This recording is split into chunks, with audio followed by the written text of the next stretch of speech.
บ่ใช่คือสิเข้มคือสิจางเลยนะครับพอดีก็เห็นแต่ว่าบ่ให้เข้มบ่ให้จางแม่นบ่เบาบ่ให้พอดีอย่างเดียวพอดีมันจังเป็นแม่นบ่ลอยเอาได้เห็นโดยอร่อยนี่คือแซ่บรสเนาะแซ่บรสเปรียบกับลาบเลยโดยเห็นลาบกันข่อยซอยเกลือนี่ปึ๊บลงรถเมื่อให้ผู้เฒ่าเมื่อกี้บ่แม่นย่องจะแซ่บไว้จักให้บ่แต่ว่าพวกกำลังกินข้าวกับมะขามแล้วประตูโดยข้าวใหญ่โอ้พวกกำลังกินข้าวกับมะขามแล้วโดยเขาบอกอยู่เด้ว่าเขาบอกอยู่ด้วยว่าไปเฮ็ดลาบกันเด้อว่ะมึงเงียบมาดูโอ้เฮาตำแบบนี้เลยบ่ได้คั่นแม่นบ่เบาโดยบ่คั่นเนาะสลายเส้นหลายโดยโอ้ยหลายโพดไอ้สิคั่นเนาะคั่นนี่มันบ่เป็นง่ายกว่าอันนี้มันบ่คั่นมันฮะคั่นมันบ่มันแบบมือนี่มันบ่อยากคั่นแล้วมันอาจจะว่าได้ก็บางเทื่อหมู่คู่หมู่ก็จะน่าเกลียดเนาะง่ายๆซะโดยตำเอาดีกว่าตำเอาโดยกล้ามขึ้นบ่ได้เนาะบ่าวเนาะแบบนี้เนาะบ่นี่โอ้แซ่บเลยนี่โดยกินเลยนัวปะยังทุกคนบอกเอาขั้นตอนสุดท้ายนี่คือห่ออย่างเดียวซื่อห่อละล่าบัดนี้ชิมอยู่ปลาดุดติ้ง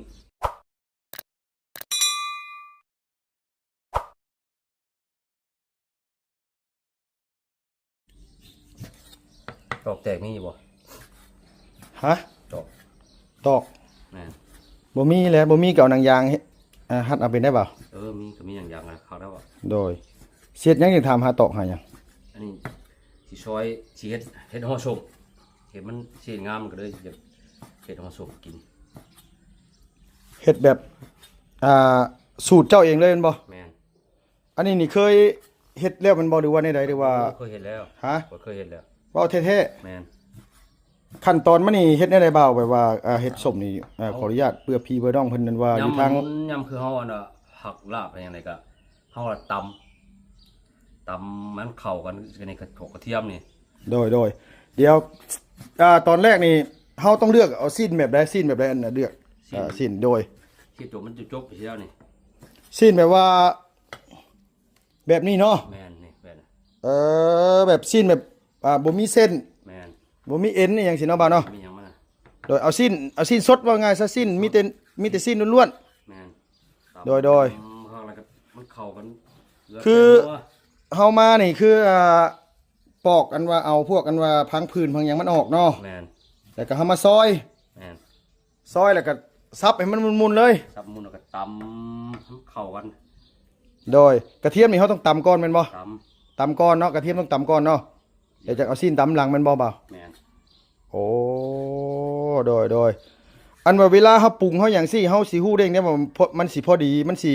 บ่บูดมันสิบ่เสียมันสิส้มอย่างซี่นะบ่าวการลดนี่มันก็จักแล้วคำว่ามันบ่พอเกลือพอหยังมันก็เบิ่งก็เฮาก็ฮู้เนาะแม่นบ่แม่น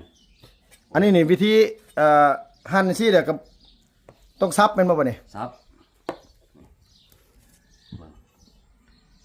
ปกติก็ขีดใช้ขาทรงโดยแช่เลยเข้ากันอันนี้เฮาขีดใช้คกโอ้ส่งบ่ล่างบ่มันก็ชูมันก็เข้าผ้ามันก็เข้าแล้วบ่ล่างส่งจนแข็งว่าง่ายซะแม่โดย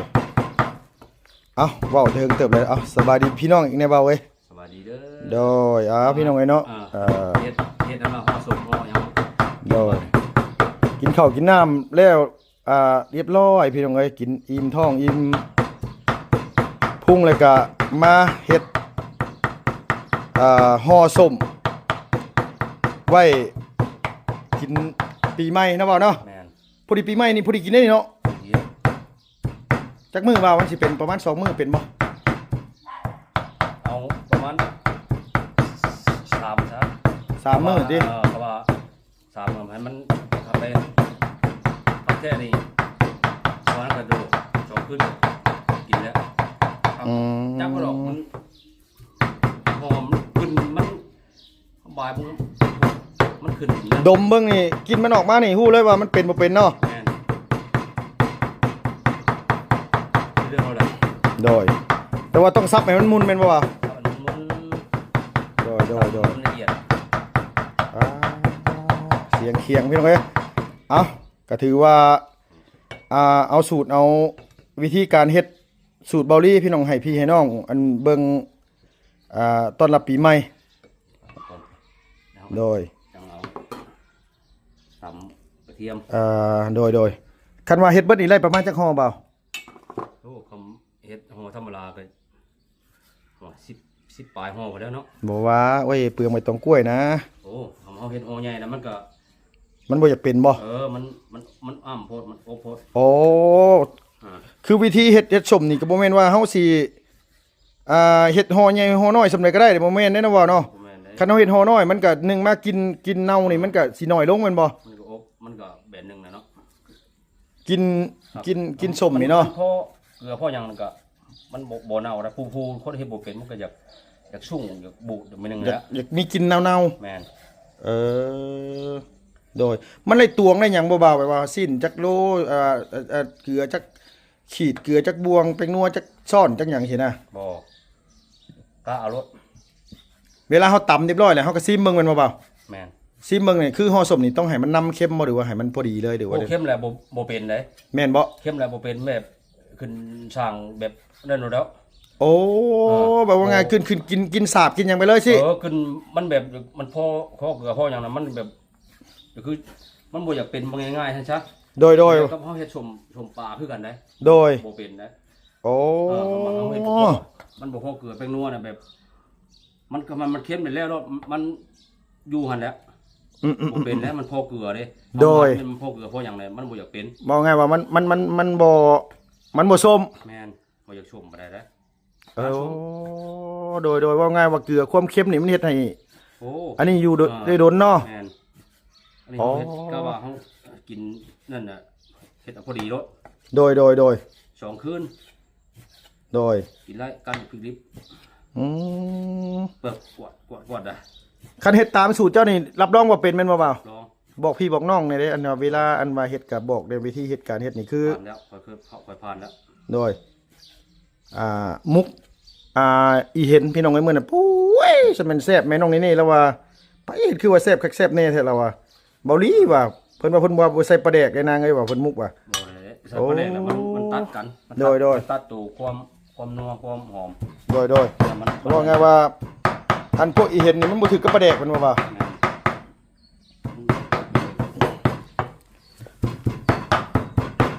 เวลาเฮาฟักสินี่เอามันมุนประมาณไหน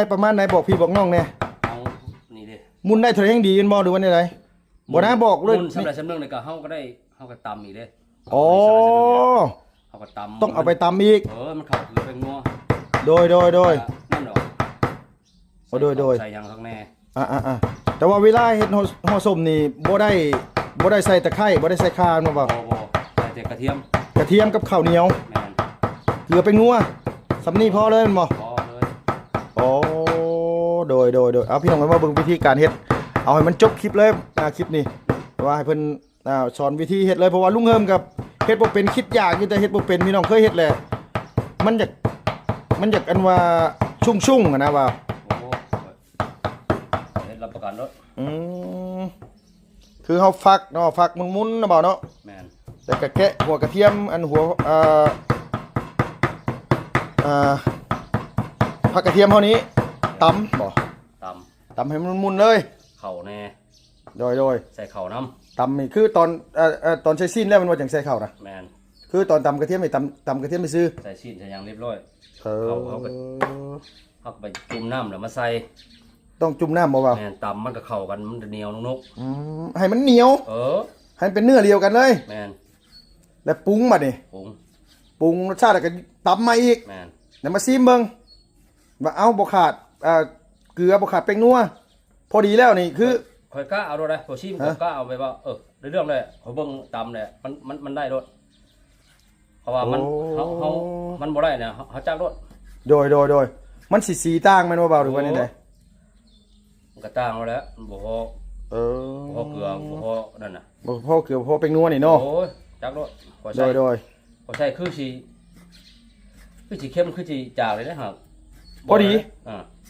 ข่อยเฮ็ด แต่ว่าบ่ให้เค็มบ่ให้จางแม่นบ่เบา บ่ ให้พอดีอย่างเดียว พอดีร้อย มันจังเป็นแม่นบ่ ร้อยเอาได้ข่อยเฮ็ดน่ะ โดย อร่อยนี่คือแซ่บรสเนาะ แซ่บรสไปกับลาบเลย โดย ข่อยเฮ็ดลาบกันข่อยซอยเกลือนี่พึบปึ๊บลงเลย เอาเมื่อให้ผู้เฒ่าเมื่อกี้บ่แม่นย่องจะแซวบ่จักให้บ่ แต่ว่าพวกกำลังกินข้าวกับบักขามแล้วประตู โดย ข้าวใหญ่ เออ โอ้ยพวกกำลังกินข้าวกับบักขามแล้ว โดย เขาบอกอยู่เด้ว่าเขาบอกอยู่ด้วยว่าเอาไปเฮ็ดลาบกันเด้อว่ะเอาไปที่หูดอยู่เพื่อนน่ะเนาะ โดยผู้เฒ่าใหญ่นี่ก็คืออันว่าทางพ่อของพ่อเฒ่าอยู่เฮือนนี่แหละพ่อของแม่น้องนี่พี่น้องเอ้ยหรือว่าปู่ของน้องนี่แต่ว่าลุงน่ะเอิ้นเพิ่นพ่อเฒ่าเพราะว่าเราเอาน้องสาวยายยังบ่ได้ไปหายายเฒ่าอยู่เลยเบาเอาจังได๋ก็มาพ้อกันนะฮะว่าสิไปหาเจ้าไปคุยกับแม่ตู้อยู่อันว่าเฮ็ดแต่งแก้นี่เพิ่นเฮ็ดแนวๆบ่าวบ่เฮ็ดแต่งแก้นะบ่ ที่แก่นะ โดย โอ้ที่แก่ก็ไปหาครูบาอาจารย์เพิ่นได้เนาะ โดย มันก็มีคันหมากอกยาคือกันได้เนาะ โดย ผู้งูควายยังคักแน่เลย อ่า เครื่อง8เครื่อง9เครื่อง10เลยเพิ่นก็บอกแล้ว โดย อาจารย์เพิ่นครูบาอาจารย์ คือไปหานี่คือบ้านเฮานี่ไผหลักๆแบบว่านี่จันเสาบ่ แค่อันไปหานั่นเดินเช้าก็คำเขาเฮาลูกไปหาญาตานี่ก็ไรหาญาตาเพิ่นก็เพิ่นสิบอกว่าเขาไปหาจันเช้านี่ก็คำถือญาตาก็เพิ่นญาตาขึ้นมาเฮ็ดให้ก็ได้ อืม มันถือ โดย มันถือก็ได้ โดยคือเฮ็ดแต่งแก้นี่เฮาต้องหาวันเกิดอายุมันบ่เบา วันนั้นเดือนปีเกิดเนาะ แม่น อายุเนาะ แม่นมันนี่มันจังไรถึงถือเลย โอ้โดย สร้างผู้มาผู้งัวผู้กลัวแล้ว โดย เนี่ย บ่แม่นหยังดอกเฮาน่ะปีใหม่ปีนี้น่ะวันเฮาอยากเฮ็ดแต่งแก้ เพราะว่าบ่ได้เฮ็ดแต่หึงเนี่ยมาอยู่กับแม่น้องนี่10ปลายปีแล้วบ่เคยเฮ็ดแต่งแก้จักเทื่อผู้มาผู้งัวเพิ่งกล้วยเลย โดยมีหลายอย่างมันบ่เบาข้าวแดงข้าวดำข้าวเหลืองพี่เนาะ ตำหูเมี่ยงตำหูของจังไทยแล้ว โดย มันนั่นเลยคนเฮานะเขาฝึกพาอาศัยตรงนี้เนาะ โดยแต่ว่าเฮาว่าไงเฮาต้องเตรียมหลายอย่างเนาะ แมน หลายอย่างมื้อหนึงทันบ่ว่ามื้อหนึง โอ้ทันแล้วเนาะ ทันเนาะ เฮ็ด แต่ว่าต้องหาผู้เฒ่าเพิ่นมาเฮ็ดให้เนาะ เออ โดย ชมห้องเมี่ยงตำหูโจกจังไทยเฮานี่แหละ โดย ห้ามแล้วคือเพิ่นเฮ็ดได้แหละเพิ่นเอาบอกเพิ่นเอาบอกเลย โดยบ่แม่นหยังดอกเฮาแล้วนี่เฮาสิไปหาอันว่ายายเฒ่าแม่ตู้นี่แหละพี่น้องเอ้ยว่าง่ายก็คือยายของลุงเองนี่แหละแม่เฒ่าทวดแม่ของแม่ลุงนี่แหละเรายังอยู่ยังแข็งแรงอยู่พี่น้องชั่วมื้อนี้ก็ได้เราว่าง่ายก็คือยังเหลือ3คนพี่น้องเหลือผู้สาวเบิดเลยพี่น้องเอ้ยว่าง่ายซะเหลือทางอันว่ายายลุงแล้วก็ย่าของแม่น้องนี่นี่ก็น้องสาวแล้วแหละว่าง่ายซะย่าน้องย่าแม่น้องนี่ก็ได้แล้วก็ทางอันว่าไม่เท่าน้อยไม่เท่าลูกสาวหล่าเพิ่นน้องสาวหล่าเพิ่นอยู่เฮือนใกล้กับเพื่อนยายแหละไปหาเพิ่นมาเฮ็ดให้ก็สิหามื้อหาวัน เราเพิ่นก็บอกแล้ว โดยเพราะว่าหยังเพราะว่าในใจนี่เฮาอยากเฮ็ดวันที่1นี่นะวันที่1นี่วันที่1สิมาเนี่ยมื้อนี้ที่30อื่น31มื้อฮื้อนี่นะบ่าว่าไงเพราะว่ามื้อนี้11ค่ำ13ค่ำของมา13ค่ำจะว่างามอยู่บ่เนาะแล้วบ่อันนั้นเจ้าบ่ปอกไว้ใช่บ่ปอกเปลือกบ่ได้แล้วครับเขียนแล้วเขียนแล้วก็ต้องปอกได้บ่เว้ยมันจังได้แล้วครับได้บ่เฮ็ดแต่งแก้พี่น้องเฮ็ดแต่งแก้เว้าง่ายก็เฮ็ดแต่งแก้นี่เพิ่นเฮ็ดให้มันดียังบ่ขออนุญาตถามเรื่องนี้อันเจ้าอันว่าพอฮู้ที่ไปที่มาอย่างเงี้ย ของประเทศนี้มันเนาะแบบว่าเอา แก้ความช่วยความ ช่วยความ ขี้เลียดจันได้อย่างสิเนาะบ่าวเนาะ หาเงินหาคำบ่ได้มันบิดเคาะบิดเข็นใช่แล้วปะโดยนั่นแล้วเพราะว่าปีใหม่พี่น้องปีใหม่แล้วลุงก็อยากเริ่มต้นในสิ่งที่มันจบมันงามนี่แหละว่าง่ายซะยังบ่ทันได้บอกกันว่าทั้งไม่เท่าตาหน้าอยู่ได้พี่น้องเอ้ยลุงก็ได้ที่ ที่ว่าแล้วเฮ็ดส้มนี่ก็สิไป ก็หา บอกเพิ่น เอื้อหาน้องเฮาแหล้วมา โดย ช่วยเฮ็ด โดยมันต้องมีก้านกล้วยก้านอ้อยได้ว่าเนาะ กาบกล้วย กับกล้วยบ่ เอากาบกล้วยแล้ว ที่ดินโพนดินเหนียวเนี่ยเนาะ ดินเหนียวดินดาวเนี่ยปั้นให้ฮูบมาฮูบชาบ หุบม้าหุบสร้างหุบงัวหุบ อ่า ไก่หุบกาได้เนาะว่าเนาะ แม่นกินพื้นแพร่บ้าได้เนาะ โอ้โดย อ่า อ่า ไก่ตัวหนึงไก่สองตัว ไก่สองบ่ ต้มอีกเฮ็ดเป็นว่า ไก่ควัน ไก่ขวัญ โอ้โดยติดของประเพณีมัน โดยฮีด12ของ14 แม่น โดยอ่า ไอ้ผมใส่ค่ายนะค่ายก็แล้วแต่เฮากับมือนี่มันก็เนาะก็มันก็บอกตะกี้มันก็แม่นแต่ว่าเฮาใช้ตัวนั้นก็เฮาก็เดี๋ยวนี้มันก็ยิงตามเนาะ โดยโอเคเดี๋ยวแป๊บนึงพี่น้องไปรับโทรศัพท์ก่อนไผโทรมาบ่นี่ป้าเสียงตำคกเป็นไตอันใช่น่ะเลขได้บ่นี่เป็นไตเลยลูกเลยเมียอยู่ได้เนาะเสียงตำคกนี่เนาะ เด้อตำกระเบือแกงน้ำมันเนาะ ใช้อันเงียงคกมาให้พี่ให้น้องมึงดูฮะมึงฮะเงียงมาดูโอ้เฮาตำแบบนี้เลย แม่น บ่ได้คั่นแม่นบ่เบา สิโลดก่อนเด้อ โดยบ่คั่นเนาะ สลายเสียหลาย โดยโอ้ยหลายโพด ไอ้สิคั่นเนาะ คั่นนี่มันบ่เป็นง่ายกว่าอันนี้แม่นบ่ คั่นมัน ฮะ คั่นมันบ่มันแบบมือนี่มันบ่อยากคั่นแล้วมันอาจจะว่าได้ก็บางเทื่อหมู่คู่หมู่ก็อยากน่าเกลียดเนาะว่าง่ายๆซะ โดยตำเอาดีกว่า ตามเอา โดยแต่ว่าเกลือนี่จังใส่ตำลังแม่นบ่เบาเพราะว่ายังใช้เห็ดจังใส่ตำลังเพราะว่าเอาเกลือใส่ปุ๊บแล้วมันสิเป็นน้ำแม่นบ่ แม่นที่บอกคำว่าพอเขาตำมันไล่แบบว่ามันเข่าเกลือไปนัวเลยเขาตำเวลาเขาดึงขึ้นเนี่ยมันจะดึงตึ๊ดถึงต้นหรอ โอ้โดย นี่ อ่ะ เดี๋ยวเจ้าของเบิ้งเราก็เลย โดย คือว่ามันไล่เนี่ยเพราะว่ามันเข่าเกลือไปนัวนะจึงเขาพอดขึ้นก็หันละ บ่เป็นหยัง มันทันได้นั่นเลยมันทันได้ไล่เพราะว่าใส่เข่าให้ยังได้เกลือไปนัวเลยโอ้ตำนี่ดึงชื่อกระติดเดี๋ยวตุ้ยเลย แม่นบ่เว้ย เรื่อง เอาบ่ได้มันเฮ็ดแนวนี้นี่มันต้องมีอันว่ามือน้ำในเบาเว้ยมันต้องมีขี้มือขี้หยังน้ำในเอามือเอาหยังตุ้ยลงแน่หน่อยนึงมันจังเป็น ข่อยบ่ได้เลย บ่ได้บ่หมายก็ว่าขี้ร้ายแต่โตซื่อแต่คนสะอาดนี่เนาะ เฮ็ดกินบ่ได้แล้วข่อยก็เฮ็ดกินหั่นเฮ็ดขั้นฉุกหกจุดพักนึงครับว่าครับสำหรับนึงข่อยบ่ได้กินได้ โดย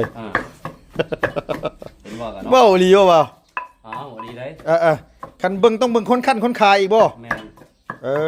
ได้ก็ อ โอ้เนาะขี้ได้ก็จะให้มันสิไปตื้มขี้ได้ก็บ่ได้ได้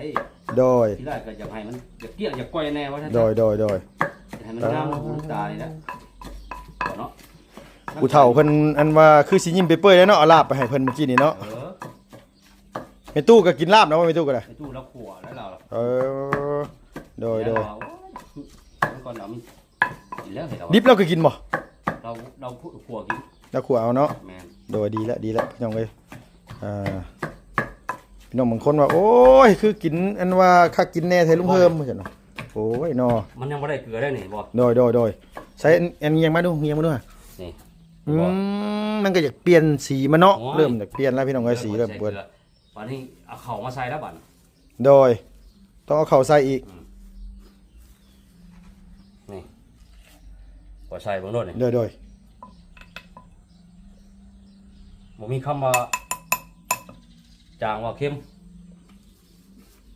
เป๊ะรถบ่ประมาณเครื่องบวง แม่น เครื่องบวงตะแกรงเนาะ แม่นเอาเข่ามาดูบัด ข้าวเหนียวนี่บ่ แม่น โดยเอาข้าวเหนียวมานี่คือเอาข้าวเหนียวมาจ้ำเป็นบ่าวๆจ้ำมาซิมเบิ่งซื้อมันบ่นี่หรือว่านี่ไง ไปว่าเขาจุ่มน้ำแล้วก็ใส่น้ ฮะ ำใส่เข่า โอ้ว่าไงว่าเอาข้าวเหนียว แม่นใส่ มาละลายน้ำ แม่น ละลายน้ำเปล่าแล้วก็เอาใส่ลงหัน แม่น ตำให้มันเข้ากัน แม่น โดยอ่า เห็นบ่นี่ โดย เพิ่นได้เกลืออะไรเนี่ยได้แล้วนี่เพิ่นอยากยุ่มหกขึ้นนำบ่ได้ เดี๋ยวขึ้นเบัดตอนเอาเลยติ เออ โอ้ยโดยเอาข่อยยันแต่มันบ่พอเป็นนัวเลยข่อย มาพอทำใส่กวน ยันแต่บ่พอเกลือได้ซะ รับประกัน เอาใส่สีลายในเข้ากันเลย บ่พอแล้ว พอบ่มาพี่ เออ ล้างน้ำเนาะ ให้มัน ให้มันแตก ให้มันแตกเลยมันกระจายกันโอ้พอบ่เอาอีกบ่ พอได้เว้ย โดย พอเนาะข่อยบ่เฮ็ดชุ่ม4ชุ่ม5ได้ โดยซุ่ม4ซุ่ม5นี่คนมักแท้ๆเบาไว้มันรวมกันเป็น9ได้ก็ว่านี่นะ บ่ 4กับ5ก็เป็น9 เฮ็ดให้มันละเอียดเลย โดยน่าสิเล่นไปน้ำแน่ก็บ่เล่นเป็นน้ำเจ้าก็ได้โอ้ย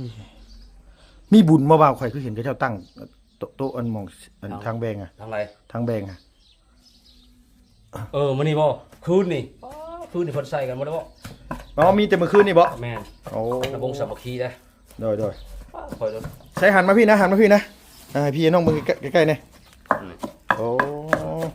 ตำจนบ่ให้มันเห็นมิดเข่าคุณบ่บ่าว มันเข้ากันหมดเลยเนาะ โอ้โดย รับรองว่าขึ้นมาแล้วนี่จะว่ามือเช้ามาจะว่าอยากกินแล้วมาจ้ะเสร็จหอมตรวจเลย หอมเลยบ่ แมน ตำให้คักๆได้ตำให้คักได้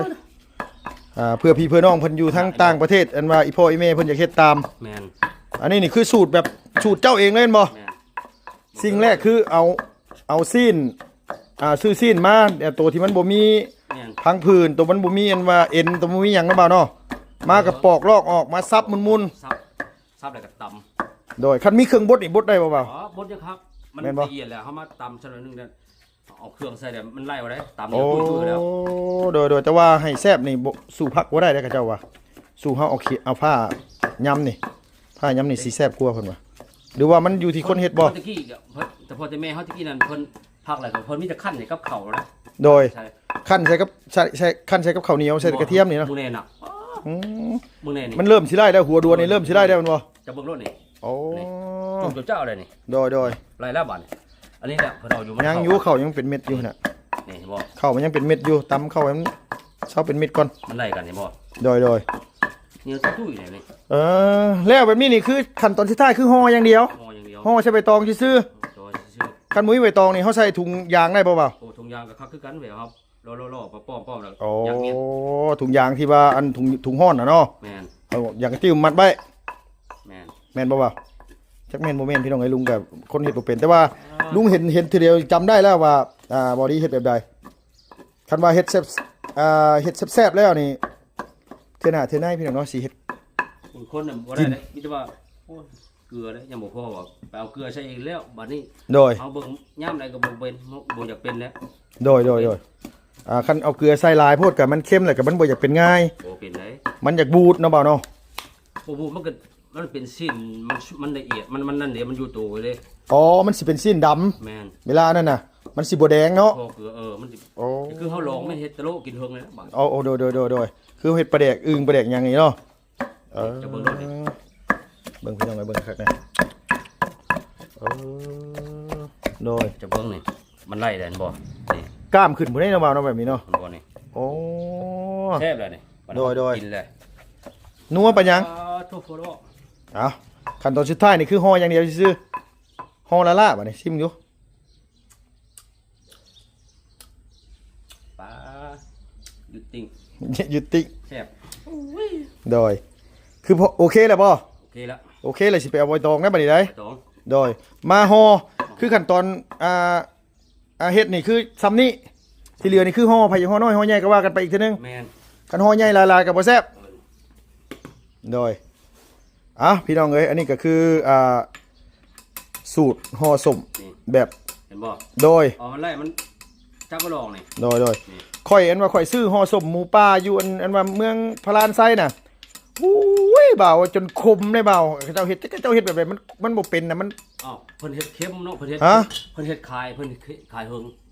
มันเค็มแหละมันบ่เป็นไร โอ้ยจังพอแบบมันคมแบบกินบ่แซ่บเลยได้บ่าวว่ามันสินี่ มันเถื่อ ทั้งเน่าทั้งเหม็นเว้าง่ายซะ เถื่อเขาเจ้าแบบเพิ่นบ่ได้ซื้อเพิ่นบ่ได้ขายนั่นคือเพิ่นบ่ได้ขายง่ายก็อยู่หั่น เอ เพิ่นใส่ลายได้เพิ่นเพื่อแม่นเนาะ ว่าอยู่บางอันน่ะกินชอบได้มันเค็มแฮงเค็มๆคมๆว่าซั่นว่า อันนี้รับประกันรถชองคืนหนึงนะคืนหนึง คืน กับ หนึ่ง อีกมื้อหนึง มื้อหนึง กินได้ โอเคพี่น้องเอ้ย ครับผม โอเคซั่นเอาอันสบายดีป้าลุงแน่ สวัสดีเด้อ โดยคันเฮ็ดตามนี่คันกินบ่ได้นี่โทรคอมเมนต์มาด่าบ่ดีเลยแม่นบ่ แม่น รับประกัน รับประกันโอเคพี่น้องเนาะเอ้าพี่น้องเอ้ยอันนี้ก็มาสอนเฮ็ดหัวสมกินข้าวกินน้ำเรียบร้อยแม่น้องเอลี่ก็อยู่เฮือนน้องยุลิพี่น้องเอ้ยลุงกับเบาลีกินข้าวกินน้ำเรียบร้อยเอากับข้าวกับน้ำไปส่งผู้เฒ่าผู้แก่เพิ่นกินข้าวกินน้ำเรียบร้อยแล้วพี่น้องเอ้ยนอกจากนั้นก็กราบขอบคุณขอบคุณขอบมุณขอบใจพี่น้อง FC ผู้ใหญ่ใจดีเบิดสุขุสุคนสิ่งสำคัญก็คือกราบขอบคุณขอบคุณทั้งอ้ายใหญ่ใจดีอ้ายหักลุงนี่แหละพี่น้องเอ้ยเพิ่นก็ส่งเงินมาให้พอได้อันว่าซื้อกระต้มขนมให้ลูกให้หลานเนาะกินปีใหม่ไปสั่นว่าเฮ้ยไปสั่นว่าอ้ายก็บ่มีหยังให้เจ้าเลยล่ะเด้อเพิ่นว่าโอ้ยสำนี้ก็ถือว่าเป็นบุญคุณอันใหญ่หลวงเลยอ้ายเอ้ยที่อ้ายให้น้องมานี่ก็โอ้ยขอบมุกขอบใจหลายๆขอให้บุญคำนำสู้ได้อ้ายเด้อขอให้อ้ายลำไปรวยเจริญก้าวหน้าปีใหม่นี่ก็ขอให้ประสบความสำเร็จในหน้าที่การงานเฮ็ดหยังทำหยังก็ขอให้ขึ้นให้เกินขอให้เงินทองไหลมาเทมากินบ่บกจกบ่ลงขอให้อ้ายร่ำอ้ายรวยครอบครัวเฮือนซ่านอ้ายอย่าเจ็บอย่าจนทุกสิ่งอย่างที่อ้ายเฮ็ดอ้ายทำขอให้เจริญก้าวหน้าต่อไปเอาขอบคุญขอบคุณหลายๆเด้ออ้ายเด้อน้องก็หลายมีแต่ว่าขอบมุกขอบใจพี่น้อง FC ผู้ใหญ่ใจดีเบิดสุขุสุขคนทางฝั่งไทยเฮาผู้ใดสิเตรียมตัวกลับต่างจังหวัดหรือว่ากลับบ้านกลับซองก็ขอให้มีความสุขกายสบายใจเดินทางปลอดภัยฮอดเป้าหมายเบิดสุขุสุขคน